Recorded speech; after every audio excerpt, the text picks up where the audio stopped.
Assalamualaikum warahmatullahi wabarakatuh. Alhamdulillahirabbil alamin.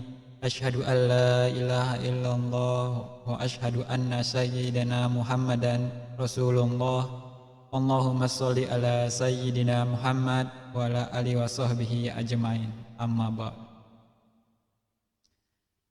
Bapak Ibu yang insyaallah dimuliakan oleh Allah Subhanahu wa taala, perkenankan pada kesempatan kali ini saya akan membacakan mutiara ilmu yang berjudul Pancasila dalam Perspektif Islam.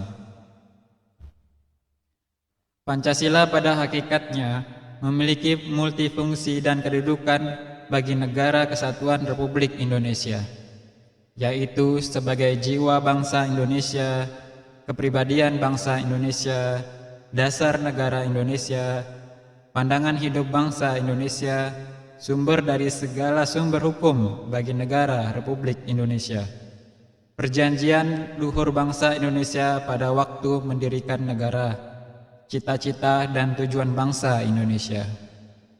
Pancasila juga bisa memainkan peran strategis sebagai pemersatu bangsa Indonesia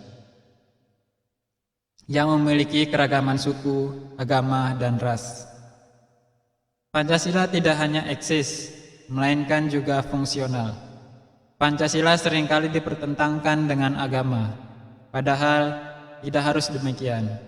Bagaimana Pancasila dalam perspektif Islam? Kita sangat menyadari bahwa Pancasila merupakan pedoman hidup bangsa Indonesia. Sementara itu, Islam merupakan pedoman hidup manusia di atas bumi untuk kehidupan dunia dan di akhirat. Dengan begitu, dalam konteks ini, Pancasila merupakan bagian dari Islam, bukan sebaliknya, bahwa Islam bagian dari Pancasila. Kita harus samakan pandangan ini untuk menghindari diri dari salah tafsir yang bisa melahirkan potensi konflik yang tidak perlu. Dalam rangka memahami dan mencermati Pancasila, kita dapat menganalisis anatominya, bahwa Pancasila sebagai pedoman hidup berbangsa dan bernegara telah memberikan panduan kita dalam membangun hubungan vertikal, hubungan intrapersonal, dan hubungan interpersonal. Hubungan vertikal digambarkan dengan sila pertama, hubungan intrapersonal digambarkan dengan sila kedua, sedangkan hubungan interpersonal digambarkan dengan sila ketiga, sila keempat, dan sila kelima. Dalam sejarahnya, Pancasila yang terdiri atas 5 sila pernah diupayakan oleh Soekarno untuk diringkas menjadi trisila yang berarti sosionasionalisme, sosiodemokrasi, dan ketuhanan yang berkebudayaan. Setelah itu diringkas lagi menjadi ekasila yang berarti gotong royong. Walaupun upaya Soekarno ini dimaksud untuk penyederhanaan, melainkan sebagai pedoman hidup berbangsa dan bernegara, bahwa deskripsi detil Pancasila sangat diperlukan untuk implementasinya.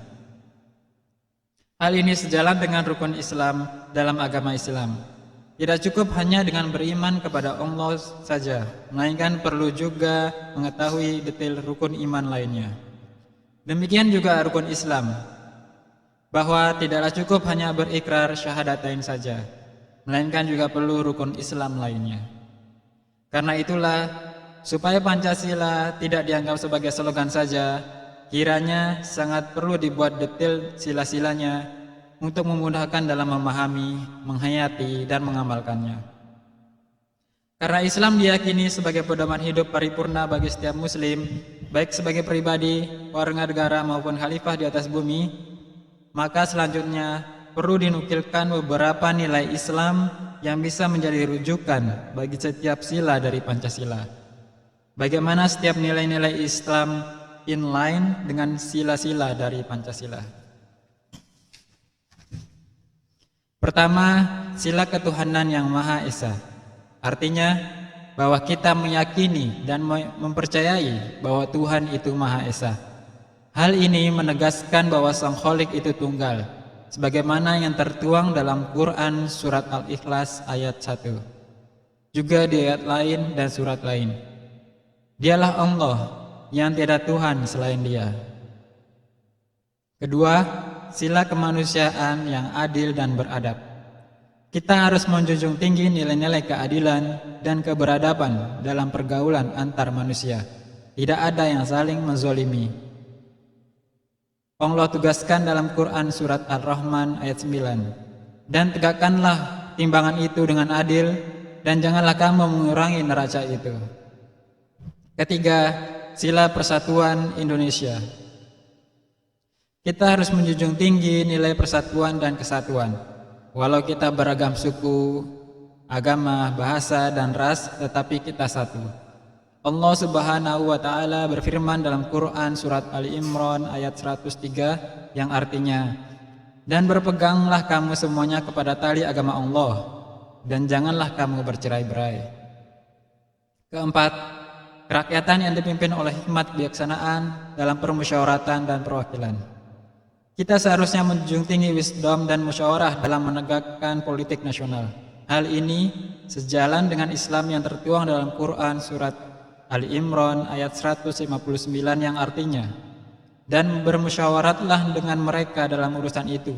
Kemudian apabila kamu telah membulatkan tekad, maka bertawakallah kepada Allah. Sesungguhnya Allah menyukai orang-orang yang bertawakal kepadanya. Kelima, sila keadilan sosial bagi seluruh rakyat Indonesia. Kita bertanggung jawab untuk bersama-sama menegakkan keadilan dan dalam kehidupan sosial dan tidak ada diskriminasi atau privilege. Rumusan ini sebenarnya merujuk pada Quran surat Al-Nahl ayat 90 yang artinya, sesungguhnya Allah menyuruh kamu berlaku adil dan berbuat kebajikan, memberi kepada kaum kerabatnya, dan Allah melarang dari berbuat keji, mungkar, dan permusuhan. Dia memberi pengajaran kepadamu agar kamu dapat mengambil pelajaran. Demikianlah setelah memperhatikan uraian tersebut di atas, kita semakin mengetahui betapa Islam telah berkontribusi banyak terhadap tegaknya konsep Pancasila. Kini persoalan yang masih dihadapi terkait Pancasila bukanlah rumusan konsepnya, namun konstruksi materi dan strategi implementasi nilai-nilai Pancasila yang belum terumuskan final.